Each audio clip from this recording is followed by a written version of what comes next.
First thing that I wanted to share, I think we talked about last week.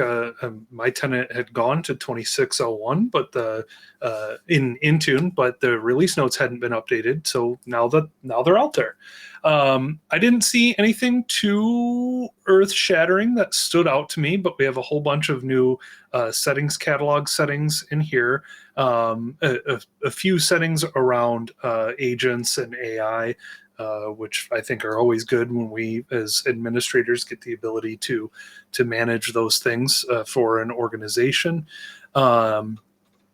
Additionally, some new, where'd they go here? Assignment filters on mobile, so Android, iOS, iPad OS. But one in particular, report update was great that I'm trying to scroll down to here.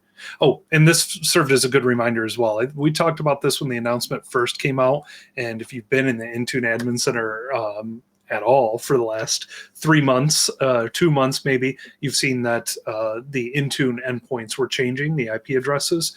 So this serves as a good reminder here, wrong button, to make sure that if you are managing Intune endpoints in your firewall, go ahead and make sure that you have these IPs updated.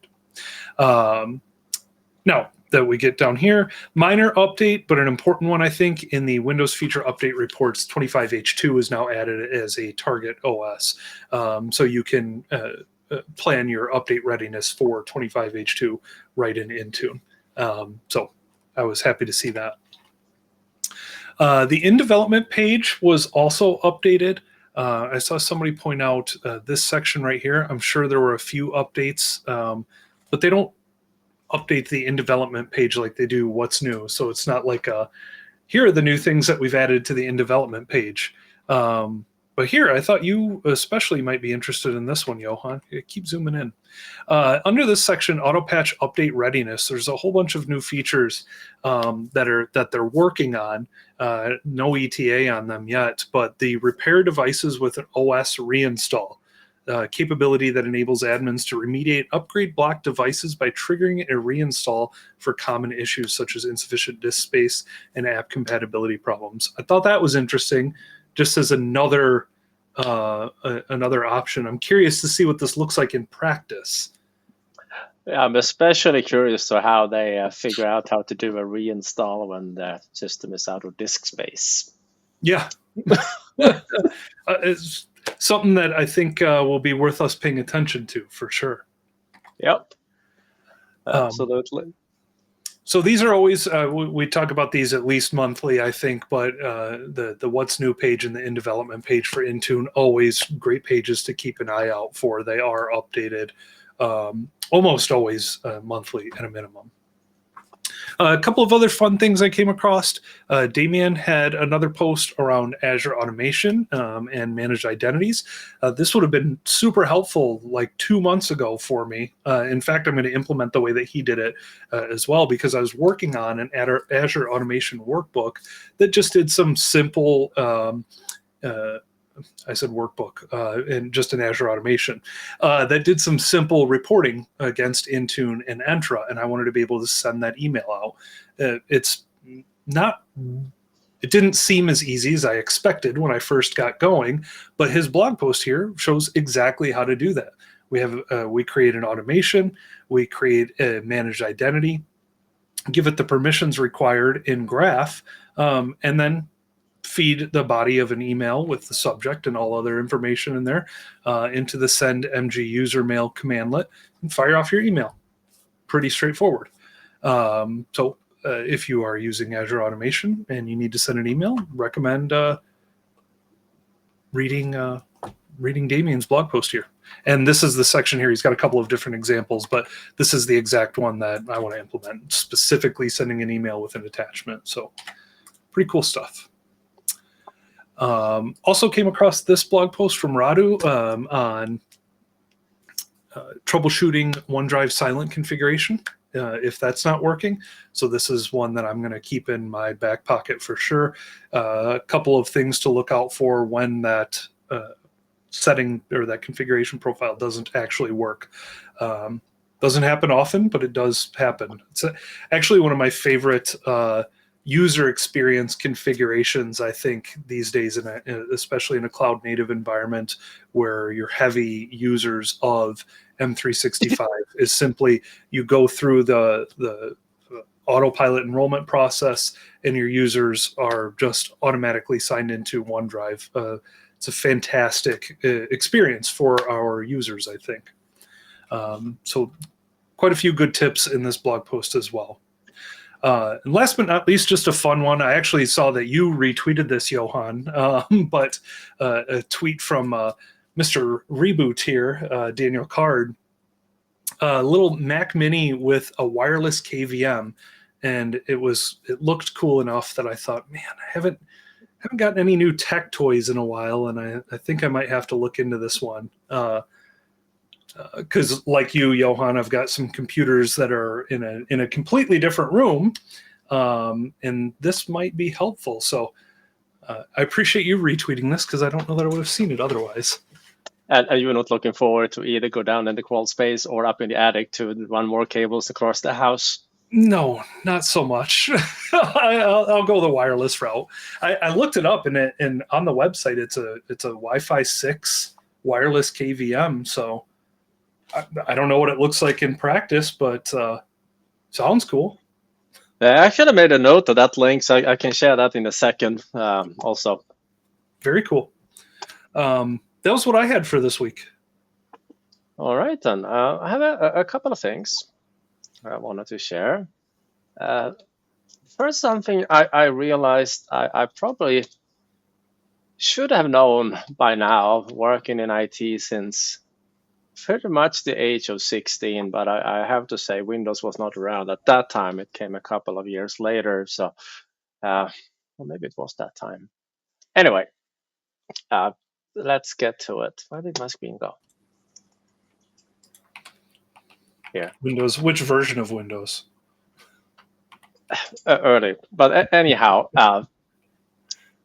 apparently in Word, not in Notepad, but Notepad++ and PowerShell Ice and VSCode and whatever, the moment you have a script open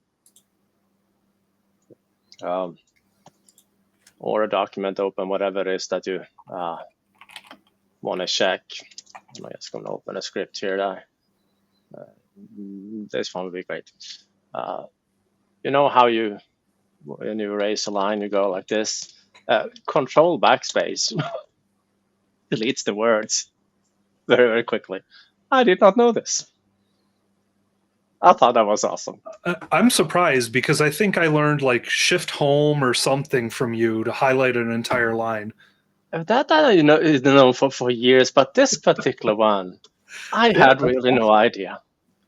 And I was like excited, told Amy, and I was like, yeah of course. I'm like, you knew? You didn't tell me? But anyhow, I thought that was cool. It's funny. The look on his face in the video is kind of the same. Like, how did I not know this? I didn't either. Thanks for the tip. Thank you. All right. I mean, you're welcome.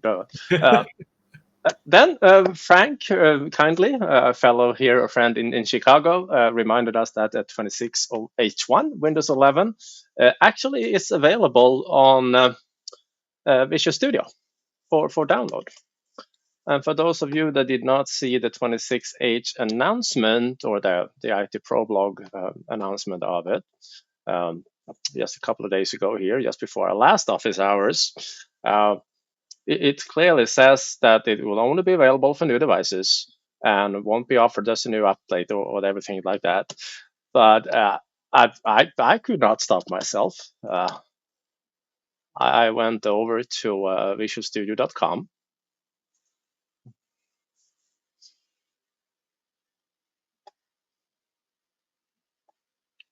Waited patiently, as you do. Downloads, Windows 11, 26H1, and it's indeed available for both 64-bit and ARM. I decided to download those ISOs and extracted a WIM file, and do not do this at all. It's probably not supported, but I did add it into config manager. You see the version here. That one, I created a sequence for it, and I was just before we started here. I am currently deploying a machine for the first time. I have no idea if it will work. I just started this like 4:20 or something. I just wanted to see if it actually could install. The reason I don't recommend installing it, because according to Niehausen, he is practically never wrong ever. You won't be able to upgrade this one to anything later when it comes in 26H2, for example. At least not with the normal update. I don't know if you could do like an in-place upgrade with a sequence or something, but I thought it was just fun to try. So I figured we could leave this one running. We can check in a little bit later. Now, on this topic, I stumbled across something I also did not know.